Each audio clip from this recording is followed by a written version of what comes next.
ensejou o tema em debate hoje, né, que foi a infecção do presidente da República pelo novo coronavírus. Lembrando que a Covid-19 é uma doença para a qual ainda não existe vacina disponível, nem tratamento cientificamente comprovado. E que o presidente ele pertence a grupo de risco, né, pelo fato de ser uma pessoa idosa e por ter sequelas físicas decorrentes do grave atentado contra a sua vida nas eleições de 2018.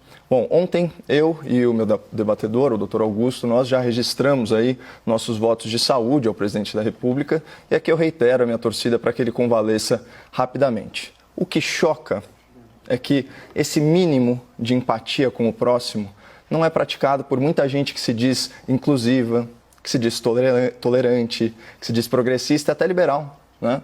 Ontem, diante da incerteza sobre o resultado do teste feito pelo presidente, a esgotosfera da internet subiu aquela hashtag #ForçaCovid, uma torcida mórbida, explícita ou velada pela morte do presidente. Não é de hoje, né, que a rede mundial de computadores se tornou, por assim dizer, o repositório de insatisfações pessoais de gente muito frustrada com a sua própria realidade. E nesse sentido eu vejo o Twitter, por exemplo, muito mais como uma terapia em grupo do que como uma rede social. Mas para uma empresa que viola a liberdade de expressão de seus usuários mais críticos, que censura postagens arbitrariamente e se diz tão preocupada com os tais discursos de ódio, não é estranho que conteúdos desejando a morte de alguém sejam mantidos e ainda promovidos na plataforma? Só um parênteses. Vocês conseguem imaginar o que aconteceria se cidadãos que apoiam o governo publicassem postagens em redes sociais desejando explicitamente a morte dos ministros do STF por Covid? Seria certamente considerado um ataque antidemocrático às instituições. E ai de quem mencionasse os ministros Alexandre de Moraes ou Dias Toffoli. Essa pessoa seria investigada no inquérito ilegal das fake news, seria surpreendida por uma busca e apreensão injustificável, seria enquadrada na Lei de Segurança Nacional, acabaria presa preventivamente e os seus advogados nem teriam acesso aos autos do processo. Mas incitar o ódio contra o presidente da República, desejando a sua morte por escrito, aí pode. Mas enfim, deixemos aí a esquerda e os radicais de centro com o seu ódio do bem, engajados aí nessa corrente virtual pela morte de um homem cujo único crime, até o momento, é pensar diferente deles. No fundo, sim, sua grande maioria, os participantes desse movimento Força Covid são inocentes úteis, né, tocados aí como gado pelo berrante da internet, que, diga-se de passagem, funciona em qualquer pastagem ideológica. O que realmente preocupa não são as manifestações das pessoas, são as manifestações do assim chamado quarto poder, a mídia. Né, parafraseando aqui Roosevelt, hoje, 7 de julho de 2020, é uma data que viverá na infâmia para o jornalismo brasileiro.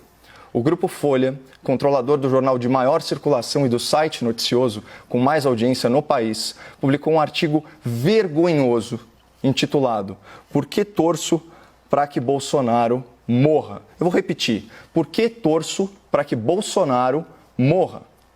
Eu vou omitir do espectador da CNN o nome do autor desse artigo, por 2 motivos. Né? Primeiro, quem escreve com tanto rancor, com tanta imprudência, com tanto radicalismo, na verdade, está desesperado para chamar a atenção. E eu não estou aqui para mimar gente carente. E segundo, na publicação original, online, o jornal Folha de São Paulo não declarou que a opinião do jornalista não reflete a sua própria. E o autor atua como editorialista do periódico, isso já há muitos anos. Portanto, a crítica é essencialmente à empresa que usa o seu vasto poder econômico para fazer militância partidária de muito baixo nível, como o espectador pode atestar, né, em trechos dessa ode ao ódio político publicada hoje na Folha. Vou ler isso aqui para vocês. Abre aspas. Jair Bolsonaro está com Covid-19. Torço para que o quadro se agrave e ele morra. Nada pessoal. É que no consequencialismo, ações são valoradas pelos resultados que produzem. O sacrifício ou a morte de um indivíduo pode ser válido se dele advier um bem maior.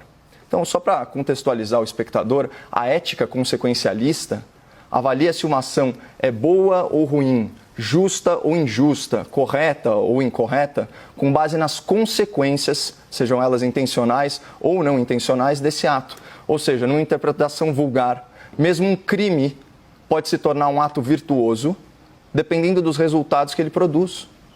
Então, assim, vejo o perigo dessa visão de mundo que vai relativizar a natureza do bem e do mal numa lógica quase maquiavélica, onde os fins justificam os meios. Então, saindo aí da teoria, indo para a prática, o que impede um transtornado mental radicalizado, como era o terrorista Adélio Bispo, né, ex-militante do PSOL, de ler um texto desse e se achar no direito moral de assassinar o presidente da República? E o artigo da Folha insiste nesse argumento e insiste ad nauseam. Olha o que ele diz: a morte do presidente torna-se filosoficamente defensável se estivermos seguros de que acarretará um número maior de vidas preservadas. Vou repetir: a morte do presidente torna-se filosoficamente defensável. Imagina se o povo brasileiro usasse essa lógica para fazer justiça com as próprias mãos contra políticos corruptos. Todo mundo sabe que corrupção num país em desenvolvimento nada mais é que tirar recurso dos mais pobres. E claro, num país em que falta remédio, em que a estrada é esburacada e que a pistola atira sozinha, corrupção mata.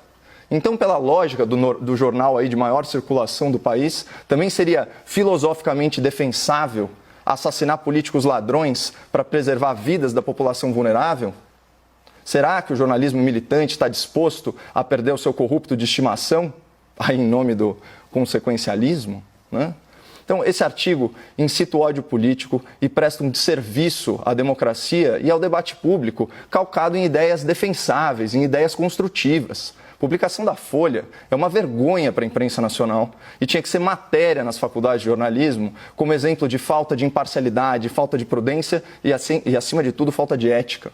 Ao longo do debate, nós vamos discorrer aqui, eu e o doutor Augusto, sobre erros e acertos do governo na condução da pandemia. E certamente, né, doutor, nós vamos divergir bastante, mas sem torcer pela morte um do outro. Isso seria e é